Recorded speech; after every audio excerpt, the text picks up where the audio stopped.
ច្បាំងលងមិនចង់នៅសកលក្រមម្នាក់ឯងទៀតទេចង់មានដៃគូជីវិតមកថែនេបនិតនឹងគេតើនៅទីណាមាសមេ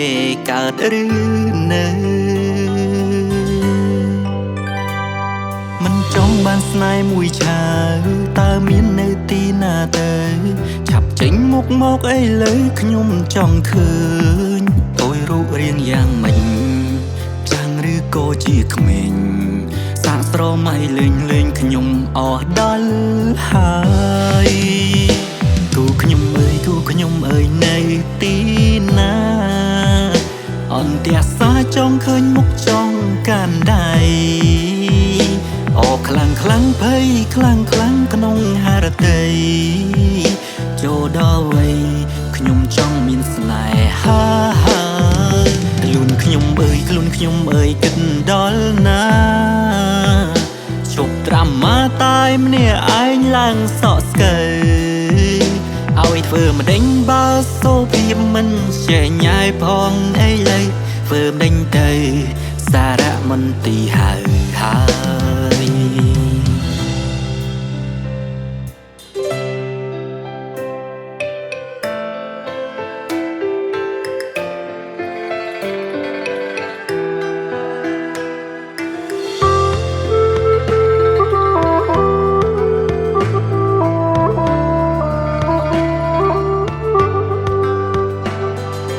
ចង់បានស្នេហ៍មួយឆាវតើមាននៅទីណាទៅឆាប់ចេញមុខមកអីលើខ្ញុំចង់ឃើញអូយរូបរាងយ៉ាងម៉េចចាំងឬក៏ជាក្មេង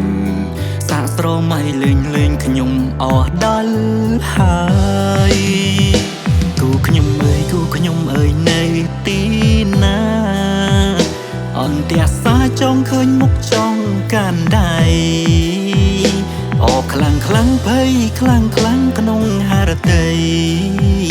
ចូលដល់វ័យខ្ញុំចង់មានស្នេហាខ្លួនខ្ញុំអើយគិតដល់ណា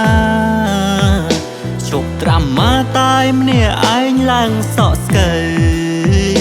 ឲ្យធ្វើម្ដេញបើសូភាពមិនចេញញ៉ាយផងអីលើធ្វើម្ដេញទៅសារៈមន្ទីរហើយ